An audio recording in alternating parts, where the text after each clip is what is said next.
Good morning, good evening, whoever you are, wherever you are, whatever you might be doing. We wish to welcome you to the Silverlight Show. The Silverlight shines to illuminate that which lies hidden in darkness. For those of you tuning in today, we welcome you in. We're going to do a little bit of speculative history today, just to shine a light on where the world has come. We're specifically going to be looking at the fall of the USSR, the Soviet Union, Sovietsky Soyuz. And the question that we're going to look at is, what would have happened if the USSR had not fallen, but had actually somehow won the Cold War? Let me say, in real life, I understand the staggering impossibility for this to ever have happened, but hear me out. Let's look at what happened. The USSR found itself in pretty dire economic straits, and they realized they could no longer reasonably form a government. They dissolved, and then the impact really hit the people. The difference is the Russian citizens were used to the system not working. You see, the Soviets were in no way communist. They were not even socialist. They were totalitarian. Stalin had basically implemented, a dictator-style system. It was cloaked in a fabric of socialism, and that's where we get the idea of people lining up to get grain, people lining up to get bread. That's not the result of a socialist economy. It's the result of a totalitarian, command-planned economy. Planned economies are very good at managing meager resources, but they're easy to overburden. The demand for cars, we know, goes up every year because more people want cars. And they get rid of old ones and buy new ones, and some people buy luxury models, whereas the Soviet Union is looking at their statistics and saying, okay, we know this many people bought TVs last year, so we need to have that many TVs plus this amount more. That's not socialism. That's a command economy. Socialism would be where the workers would say, okay, last year we made 100,000 cars, so this year we probably better make 120,000 and fill the orders, etc. Real socialism has never happened. It's just a title people throw around. For evidence of that, the People's Democratic Republic of China. Yeah, you really think you have a vote? The People's Republic of North Korea, of Korea. That's North Korea. It's not a republic. It's a dictatorship. All those former satellite Soviet nations are totalitarian dictatorships. They are not representative of socialism or communism. They all have planned economies, and planned economies, like I said, just don't work. The difference is the citizens come to expect the system not to work. The now Russian former Soviet citizens were very good at making kitchen gardens. Do you know how easy it is to grow potatoes?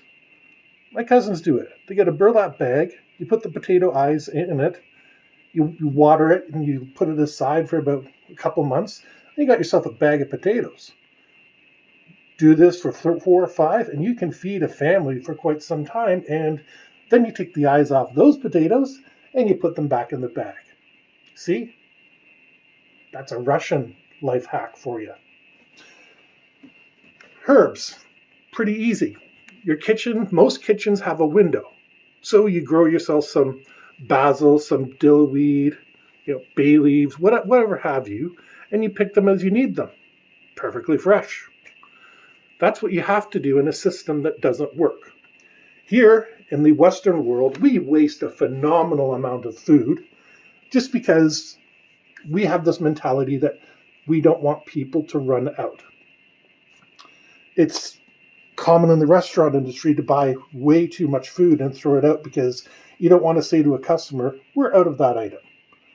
Good restaurateurs will say that. but your average McDonald's has to guess every hour. And that's no offense. There is a science to it, but you don't know today and tomorrow how many people are going to decide, let's take our kids to McDonald's. I know in 1960, one of the Russian ambassadors was in London, and he saw everybody going around with bread, and he asked the tour guide, he said, how do you guys know how many loaves of bread how to make? And the tour guide said, we don't, just people make it and people buy it. And that concept was foreign because they had had a planned economy for so long. They were used to saying, okay, we need X amount of loaves of bread to be able to distribute to people. Now, when the Soviet Union fell, people kept going to work. Yeah, bus drivers still showed up and drove their buses. The people still went to the electrical company and kept the electricity going. Their payments, they were owed wages, their checks weren't there on time, but they kind of knew if they didn't do it, nobody was going to benefit. People would wind up going cold because they didn't have electricity or fuel or whatever. They struggled through it. There's a whole lost generation there where young women had to turn to prostitution. Men would join gangs because, hey, the gang is offering steady money, employment, and they don't ask too many questions as long as you obey their orders. So all those former Soviet people who were employed in sports clubs, who had spent their entire life working out, were very valuable to the Russian mafia. And that's where the Russian mafia kind of gets its reputation for having tough people, because these were tough people. These are professional athletes that suddenly swelled their ranks. So it isn't just a few people running around trying not to get caught. These are not people that can send a couple bruisers in and ask, do you have a roof? In other words, is somebody protecting you? And if you say no, or if you say lie, then they're going to give you their sales pitch. And it's not a sales pitch you particularly want to say no to. The crimes that were happening were like mafia people were arranging a delivery of liquor to arrive at your location. They would steal the liquor and sell it. You would claim the insurance, so you would make money off of it.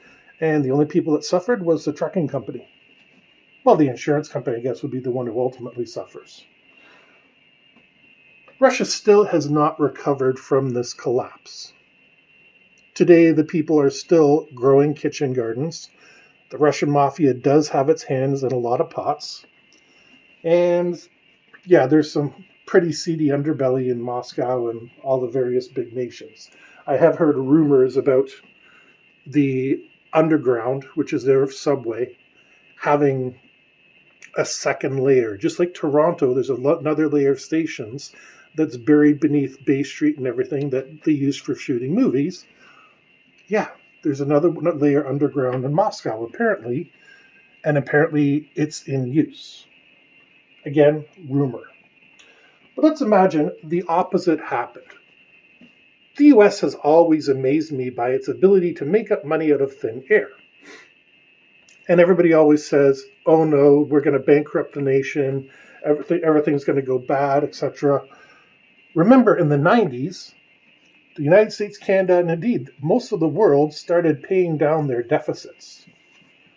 Bill Clinton, Jean Chrétien, the various presidents and prime ministers of the world were turning their debt situation around.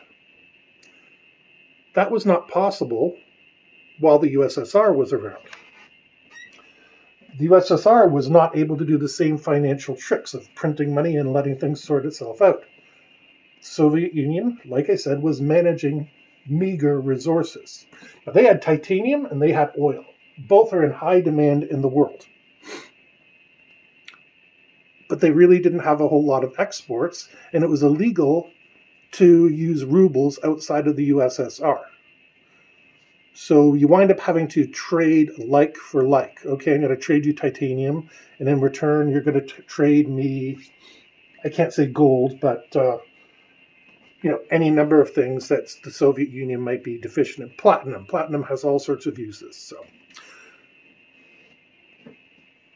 So if the Soviet Union somehow managed to overcome that By the way, what caused the Soviet Union to go under was they wound up spending more and more money to try to keep up with the US defense budget, and eventually they just simply ran out of time, money, and materials.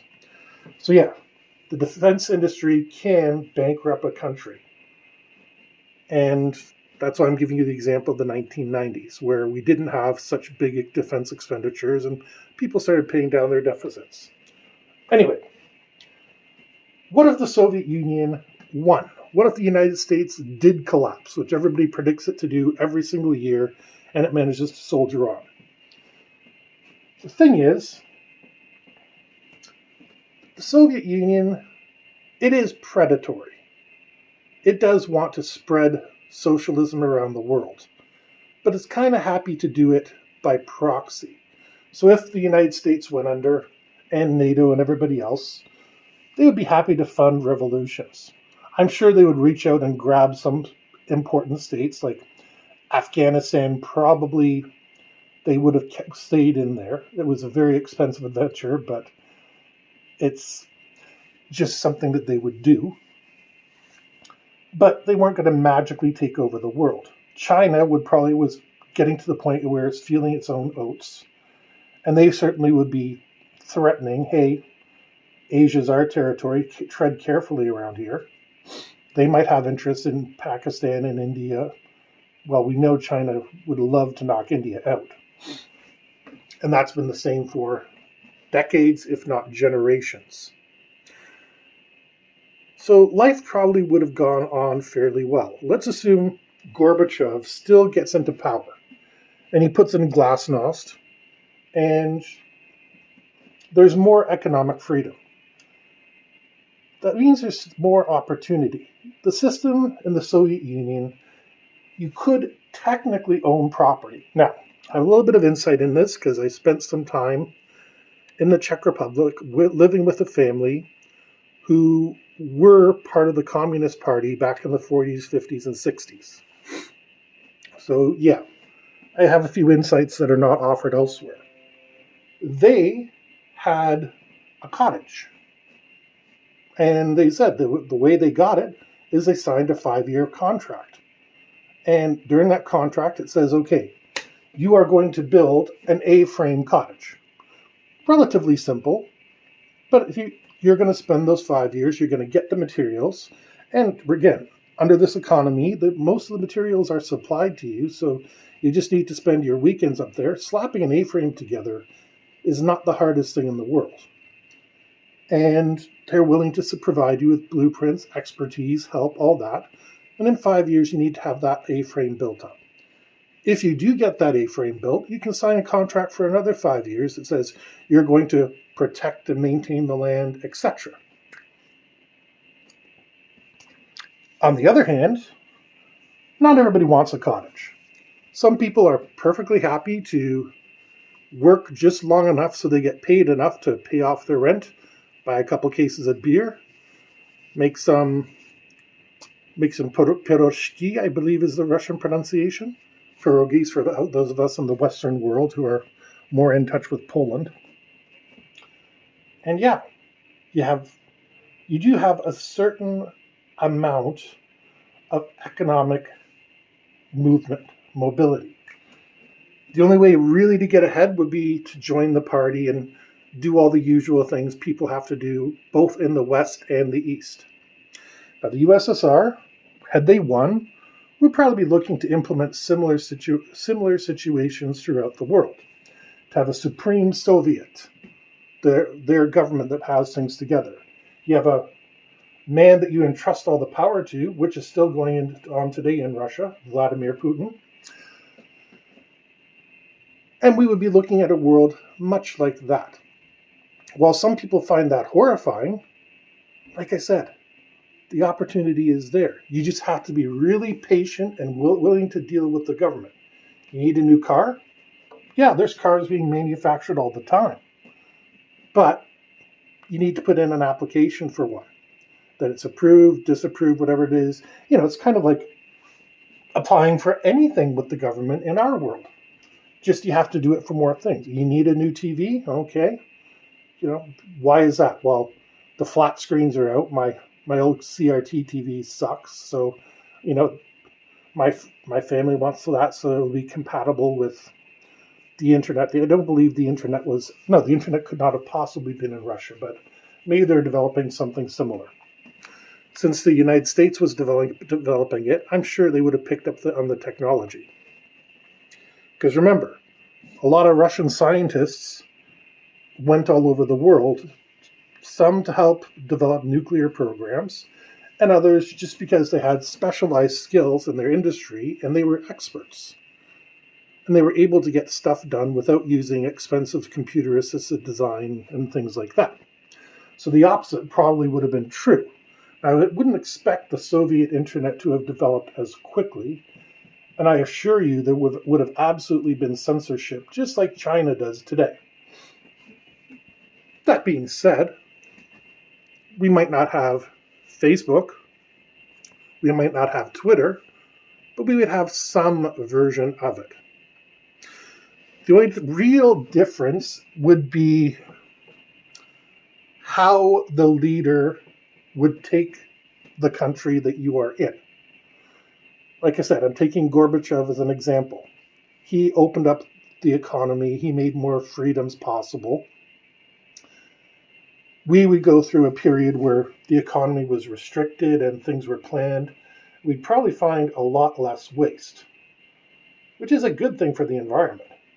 Now, the Soviets were not perfect in managing the environment. That little reactor in Ukraine that they left behind, Chernobyl, is a 100% confirmation that they did not do everything correctly. But realistically, the world would have changed. It's hard to say whether 9/11 would have happened. Yes, there are a lot of people that had problems with the Soviets, and indeed, bin Laden had spent his time in Afghanistan fighting the Soviets. So 9/11 might have happened, except in Red Square. Would we still get the war on terror? Probably. Probably would have been 10 times worse. Just like the Russians are doing right now in Ukraine, they would have gone in with unguided bombs and whatever they had and just obliterated places. The United States cares about their public image. They want to show surgical strikes taking out, the one bad guy that was standing in front of a school giving a lecture without hurting any of the children. The USSR would have taken out the school and just made sure it never made it into the media. That would be about the only difference. We wouldn't have trusted the media in either a Soviet-ruled world or the world that we are currently in. It's just the reasons for us not trusting the media would have been different. And who knows, maybe Al Jazeera might still be around, and it might still be publishing better news than what we have in the West. Yes, I cannot believe I'm saying that, but Al Jazeera tends to tell the truth better than Western news organizations do, at least for international affairs, because they got nothing to lose. Don't read the editorials. Overall, the world wouldn't have changed much, aside from slightly different people being in power and having a planned economy. A lot of government administration and red tape. That's it. We already have government administration and red tape. For some people, that's limited to filing their taxes once a year.